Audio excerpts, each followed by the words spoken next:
वीमी सूत्र क्या होता है? इसके पहले हम सभी वीमा यानी डायमेंशन क्या होता है यह पढ़ चुके हैं। अब हम वीमी सूत्र डायमेंशनल फार्मूला के बारे में पढ़ेंगे। वीमा क्या होती है, डायमेंशन क्या होता है? किसी भी फिजिकल क्वांटिटी को जब उसकी मूल राशियों की घातों के रूप में हम बताते हैं तो वह हमारा डायमेंशन है। जैसे यदि हमें वेग एक एग्जांपल ले लें वेग का। यदि हमें वेग का डायमेंशन बताना हो तो वेग क्या होता है? वेग हमारा होता है विस्थापन बटे समय। विस्थापन यानी दूरी, तो सभी को अगर हम ऊपर ले आएँ तो दूरी की पावर 1 हो जाएगी और समय को ऊपर ले आएँ तो समय की पावर -1 हो जाएगी। तो वेग का डायमेंशन क्या हुआ? वेग का डायमेंशन हुआ दूरी में 1 और समय में -1।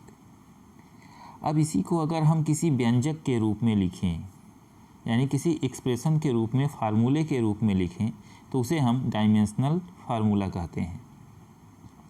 यानी वेग के लिए, यह तो वेग की बीमा हो गई, तो वेग का बीमी सूत्र क्या होगा कि इसको हम किसी व्यंजक के रूप में लिखें। व्यंजक के रूप में लिखने का मतलब कि वह व्यंजक जो किसी भौतिक राशि को मूल राशियों की उचित घातों में व्यक्त करता है उसे हम उस फिजिकल क्वांटिटी का वीमी सूत्र कहते हैं। यानी इसे हम क्या करेंगे, सूत्र में किसी भी फिजिकल क्वांटिटी की जो डायमेंशन है उसको जब हम किसी फार्मूले में व्यक्त करेंगे, किसी व्यंजक के रूप में व्यक्त करेंगे तो उसे हम उस फिजिकल क्वांटिटी का डायमेंशनल फार्मूला कहेंगे, वीमी सूत्र कहेंगे। अब इसके लिए हमें क्या क्या चाहिए? तो इसके लिए सबसे पहले हम यह देखेंगे कि मूल राशियों की घातों में व्यक्त करना है तो मूल राशियों को हम कुछ चिन्हों से व्यक्त करेंगे। मूल राशियाँ क्या क्या हैं यह सब हम एसआई पद्धति में पढ़ चुके हैं, जितनी फंडामेंटल क्वांटिटी हैं। तो उन फंडामेंटल क्वांटिटी के लिए हम एक सिंबल अलॉट कर देंगे वीमी सूत्र लिखने के लिए।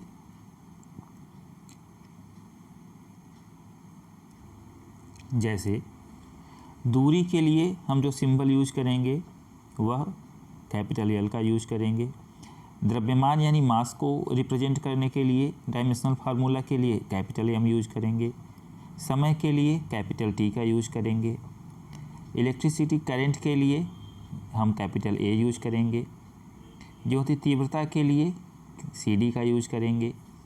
टेम्परेचर के लिए कैपिटल के भी हम यूज करते हैं, थीटा भी यूज करते हैं। और पदार्थ की मात्रा के लिए हम मोल का यूज करेंगे। तो यदि कोई फिजिकल क्वांटिटी इन मूल राशियों पर डिपेंड करती है तो जहाँ पर यह मूल राशियाँ आएंगी उनके प्लेस पर हम इन सिंबल्स का यूज करेंगे। जैसे वेग था तो वेग की जब हमने बीमा निकाली थी तो वेग के लिए हमने क्या लिखा था, दूरी पे घात 1 और समय पे घात हमने कितना लिखा था, -1। तो अब जहाँ पर दूरी आएगा उसके स्थान पर हम किसका यूज करेंगे, इस सिंबल का।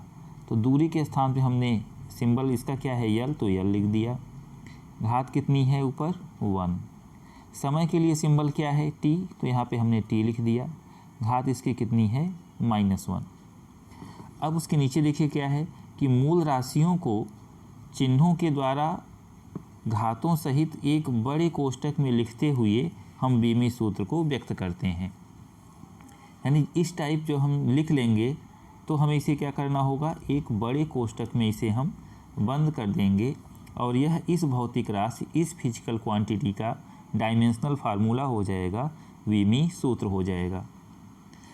तो अगर किसी भी फिजिकल क्वांटिटी का डायमेंशनल फार्मूला लिखना है तो सबसे पहले क्या करेंगे कि उस भौतिक राशि को हम किस फॉर्म में लिखेंगे, मूल राशियों की घातों के रूप में लिख लेंगे। उसके बाद उन मूल राशियों को यह जो सिंबल हैं उन सिंबल से व्यक्त करेंगे और उसे हम एक बड़े कोष्ठक में क्लोज कर देंगे जो उस भौतिक राशि के यानी उस फिजिकल क्वांटिटी के डायमेंशनल फार्मूला वीमी सूत्र को व्यक्त करता है।